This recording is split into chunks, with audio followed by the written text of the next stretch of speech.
मिश्रा जी के यहाँ पहला लड़का हुआ तो पत्नी ने कहा, बच्चे को गांव के सरकारी विद्यालय में शिक्षा दिलवाते हैं। मैं सोच रही हूँ कि सरकारी विद्यालय में शिक्षा देकर उसे अच्छा नागरिक बनाऊंगी। मिश्रा जी ने पत्नी से कहा, अच्छा नागरिक बनाकर इसे भूखा मारना है क्या? मैं इसे बड़ा अफसर बनाऊंगा ताकि जिंदगी में कामयाब बने। मिश्रा जी सरकारी बैंक में मैनेजर के पद पर थे। पत्नी धार्मिक थी और इच्छा थी कि बेटा संस्कारी बने, लेकिन मिश्रा जी नहीं माने। दूसरा लड़का हुआ। पत्नी ने जिद की। मिश्रा जी इस बार भी ना माने। तीसरा लड़का हुआ। पत्नी ने फिर जिद की, लेकिन मिश्रा जी एक ही रट लगाते रहे, कहां से खाएगा, कैसे गुजारा करेगा, और इस बार भी नहीं माने। चौथा लड़का हुआ। इस बार पत्नी की जिद के आगे मिश्रा जी हार गए। अंततः उन्होंने उसे सरकारी विद्यालय में शिक्षा दीक्षा दिलवाने के लिए भेज ही दिया। अब धीरे धीरे समय का चक्र घुमा। अब वो दिन आ गया जब बच्चे अपने पैरों पे मजबूती से खड़े हो गए। पहले तीनों लड़कों ने मेहनत करके सरकारी नौकरियां हासिल कर ली। पहला डॉक्टर, दूसरा बैंक मैनेजर, तीसरा एक गवर्नमेंट कंपनी में ऑफिसर के पद पर जॉब करने लगा। एक दिन की बात है, मिश्रा जी पत्नी से बोले, अरे भाग्यवान, देखा मेरे तीनों होनहार बेटे सरकारी पदों पे लग गए ना, अच्छी कमाई भी कर रहे हैं। तीनों की जिंदगी तो अब सेट हो गई, कोई चिंता नहीं रहेगी अब इन तीनों को। लेकिन अफसोस, मेरा सबसे छोटा बेटा संस्कारी बनकर पास ही के विद्यालय में नौकरी कर गांव में ही खेती को संभाल रहा है। जितना वह 6 महीने में कमाएगा उतना मेरा एक अफसर बेटा 1 महीने में कमा लेगा। अरे भाग्यवान, तुमने अपनी मर्जी करवाकर बड़ी गलती की। तुम्हें भी आज इस पर पश्चाताप होता होगा, मुझे मालूम है, लेकिन तुम बोलती नहीं हो। पत्नी ने कहा, हम में से कोई एक गलत है और इस बात का दूध पानी का पानी हो जाना चाहिए। चलो अब हम परीक्षा ले लेते हैं चारों की, कौन गलत है कौन सही पता चल जाएगा। दूसरे दिन शाम के वक्त पत्नी बाल बिखरा अपनी साड़ी का पल्लू फाड़कर और चेहरे पर 1-2 नाखून के निशान मारकर आंगन में बैठ गई और पतिदेव को अंदर कमरे में छिपा दिया। बड़ा बेटा आया, पूछा, मम्मी क्या हुआ? जवाब दिया, तुम्हारे पापा ने मारा है। पहला बेटा बोला, बुढ़ा सठिया गया है क्या? कहाँ है, बुलाओ। मम्मी ने कहा, वो घर पर नहीं है, बाहर गए हैं।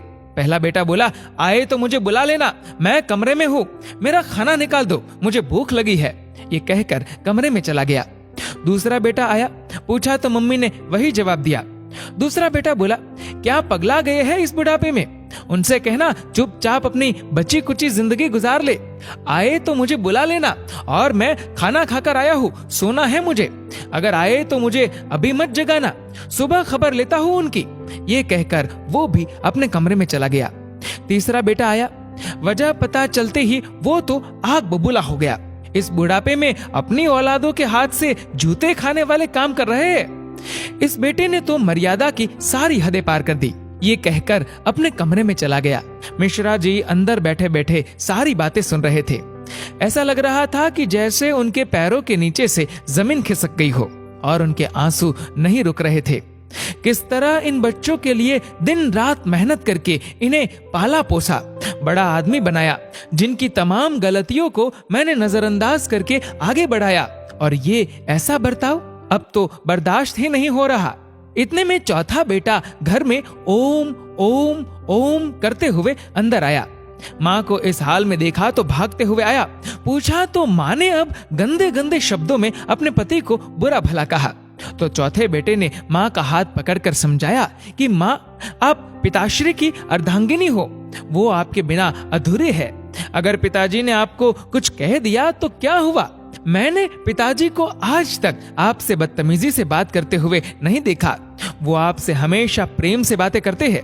जिन्होंने इतनी सारी खुशियां दी, आज नाराजगी से पेश आए तो क्या हुआ? हो सकता है आज उनको किसी बात को लेकर चिंता रही हो ना हो माँ, आपसे कहीं गलती जरूर हुई होगी। पिताजी आपका कितना ख्याल रखते हैं, याद है ना आपको? 6 साल पहले जब आपका स्वास्थ्य ठीक नहीं था तो पिताजी ने कितने दिनों तक आपकी सेवा की थी। वही भोजन बनाते थे, घर का सारा काम करते थे, कपड़े धोते थे। तब आपने फोन करके मुझे सूचना दी थी कि मैं संसार की सबसे भाग्यशाली औरत हूँ। तुम्हारे पिताजी मेरा बहुत ख्याल रखते हैं। इतना सुनते ही माँ बेटे को गले लगाकर फफक फफक कर रोने लगी। मिश्रा जी आंखों में आंसू लिए सामने खड़े थे। अब बताइए क्या कहेंगे आप मेरे फैसले पर? पत्नी ने मिश्रा जी से पूछा।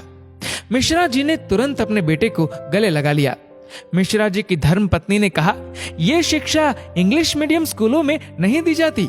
ये शिक्षा तो परिवार के व्यवहार व संस्कारों से मिलती है। अब मिश्रा जी को एहसास हुआ, जिन बच्चों पर लाखों खर्च करके डिग्रियां दिलाई वे सब तो नकली निकले। जीवन का अंतिम समय कैसे व्यतीत होगा, इसका फैसला आपका धन नहीं बल्कि आपके द्वारा किए गए व्यवहार और दिए हुए संस्कार तय करेंगे। दोस्तों, इस वीडियो को लेकर आपकी क्या राय है नीचे कमेंट करके जरूर बताएगा। और अगर आपको वीडियो अच्छा लगा हो तो इस वीडियो को लाइक करेगा, शेयर करेगा ज्यादा से ज्यादा लोगों तक। और ऐसे ही और भी इंस्पिरेशनल वीडियोस के लिए सब्सक्राइब करें हमारे यूट्यूब चैनल को और फेसबुक पर फॉलो करें हमारे पेज को। धन्यवाद।